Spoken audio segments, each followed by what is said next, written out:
Hi Gemini, welcome to your June 2019 General Tarot reading. It's Raina here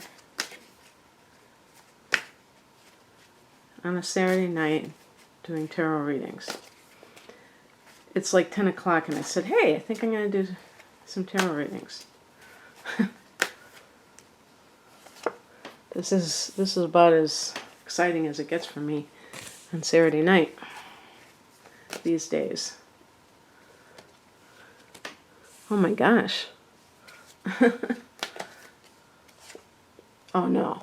You're going to think I'm just picking these from behind the camera.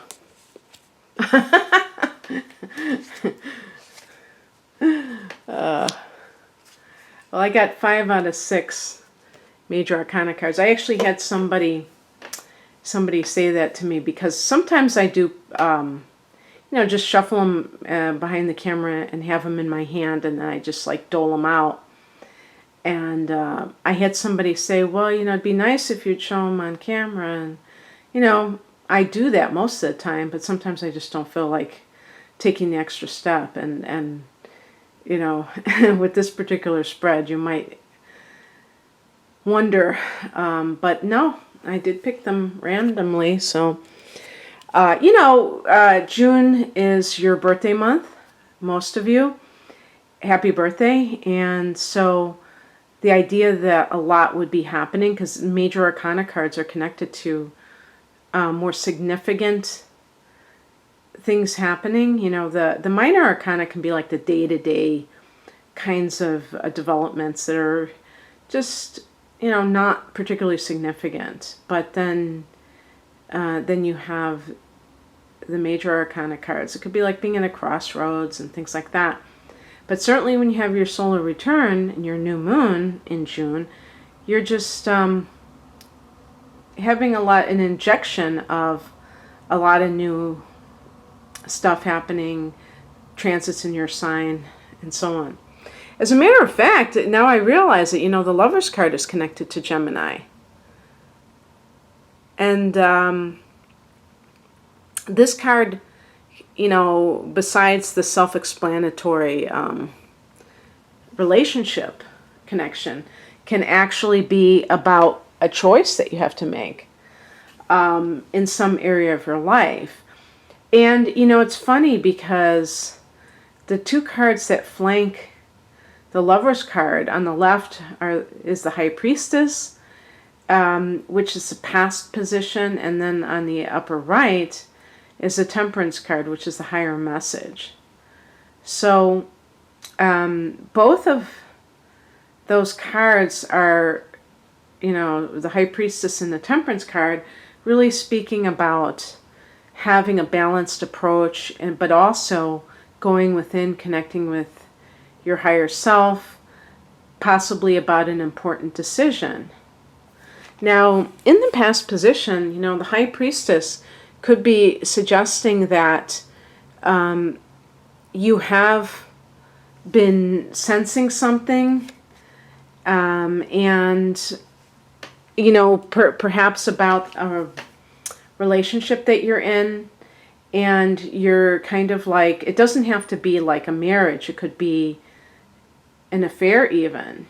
It could be an affair, but it could be like a dating situation, anything that is a romantic entanglement. And perhaps you've had suspicions. The High Priestess can be about things that are kept secret, but possibly from you. But at the deep level, you may assume that something is up, something below the surface. This can also be for other issues in life that you need to make a choice about, because we have as a higher message the Temperance card. And to me, the Temperance card is being on an even keel. Also, I think of being kind of like sober, or somebody who's a teetotaler, somebody who can handle their alcohol intake, is not excessive. And if this isn't a relationship, you may notice like imbalanced emotions, imbalanced actions that suggest somebody who goes from one extreme to the other. And it's interesting too with the Lovers being about Gemini. Your sign is very changeable, but I don't think this is necessarily about you. I think that this has to do with another person. Maybe you're with someone who, there's definitely something along these lines about somebody keeping something from you.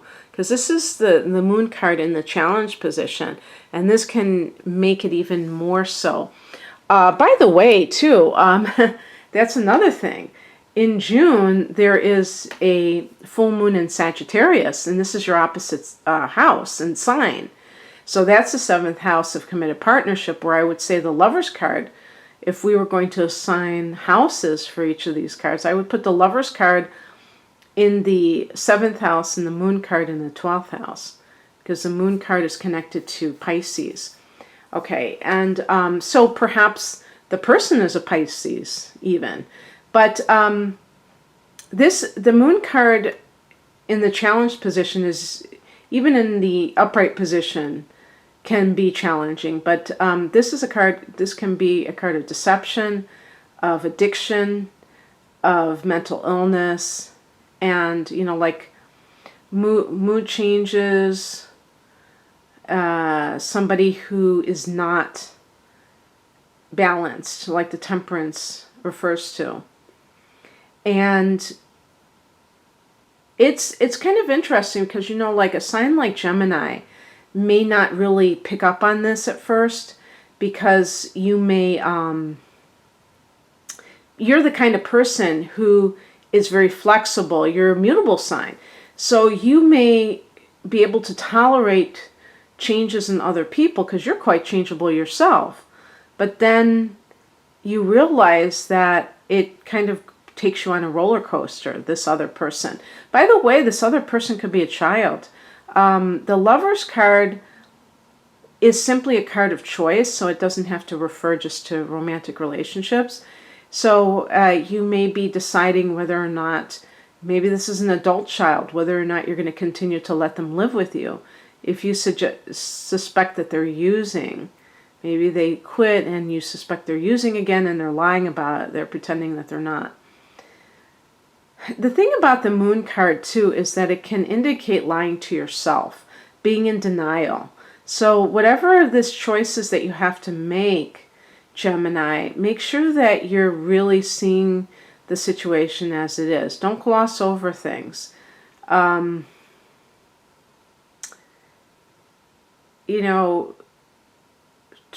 Temperance card, as a spiritual message, is telling you that their behavior or their mood disorder, whatever this is, their addiction, is also creating an imbalance within you. So it's affecting you. It's kind of like discombobulating you or something along those lines. And that's to be expected when, people are affected by other people's problems. That's just how it works. And it's unfortunate because we love people in our life and we don't want to abandon them. We don't want to act like we don't care. But sometimes there's nothing you can do about it, that they have to get help for themselves. And so I'm seeing it now.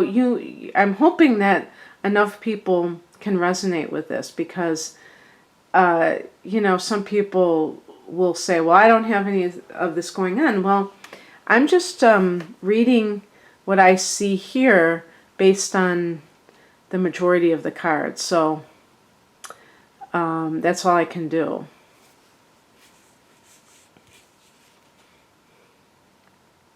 The advice is represented by the Hangman, and this is about letting go and letting God. This is part of, when you're dealing with codependency, when you're dealing with somebody in your life who has problems is that you do what you can and what you should. Sometimes we shouldn't do certain things because we're enabling people or we're not really helping them in the way that they need help. And so sometimes the best thing you can do is to just surrender to whatever is going on. This is a card of surrender. This is a card of letting go. Doesn't mean that you're giving up on somebody, but you're saying, you know, not my will, but thy will. And, you know, that serenity prayer, knowing the difference between what you can change and what you can't change. And being at peace with that.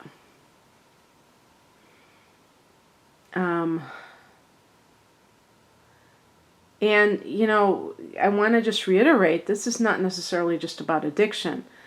If somebody that you care about seems to be very mentally unstable or emotionally unstable, I should say, they may be okay some of the time. And they may actually seem like they're normal and stuff like that, and then they start to go off. And so it's easy sometimes to kind of live in denial because it's not always bad. It's not always crazy. And the other thing about this card is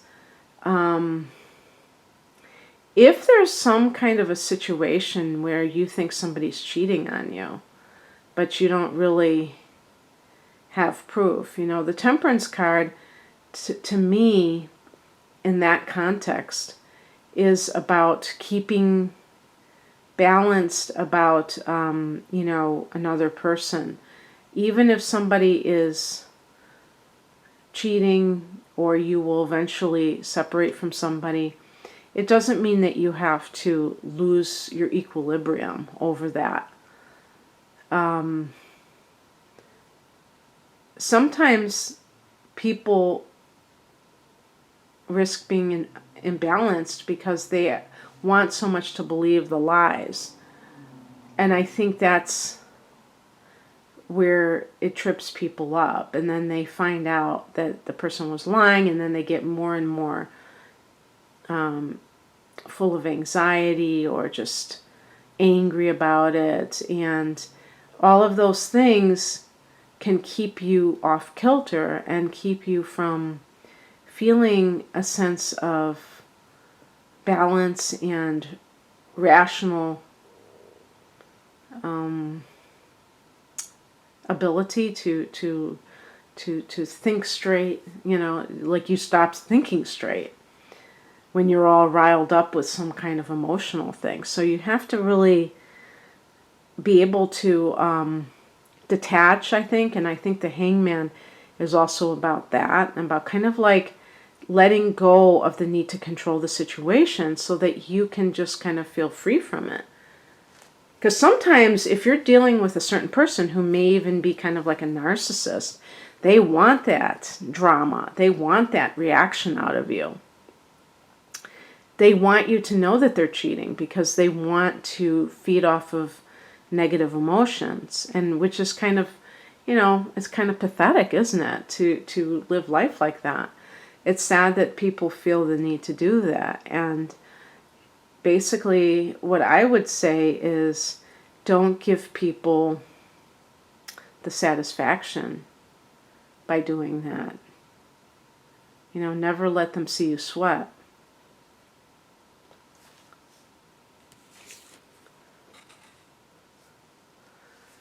The outcome is the Four of Wands. This is a happy home. This is a new home.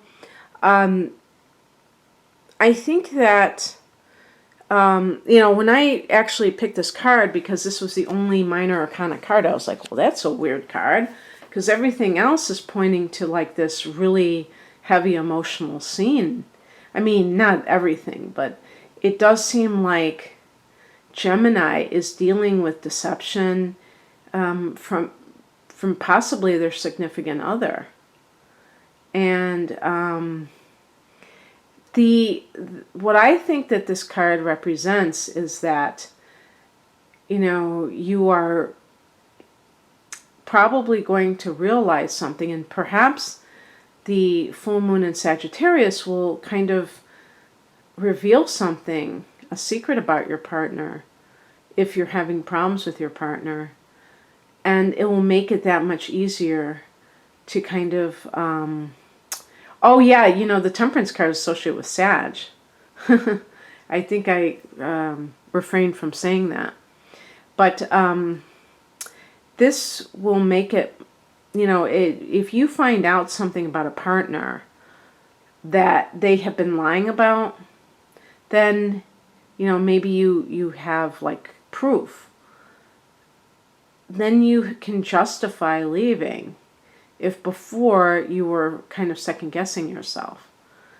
Because what I'm trying to say, Gemini, is I don't think that you're the type of person to really just hang in there indefinitely when somebody has been cheating and things like that. You're just pretty detached as a sign itself. Obviously, if you have personal planets in, especially in Cancer, like Venus and or Mars, and the moon sign in a water element, you will be more emotionally invested in it. But still, I think that's one of the saving graces of your sign, is the ability to kind of like cut your losses and see things in a very, I was going to say in a very pragmatic way, but you're not really, that's not really what you're about. You're more about using your intelligence to see, like, if this is a good situation. You may analyze the situation and look at it from an analytical point of view rather than an emotional point of view. The Four of Wands is about joy that's connected to the home.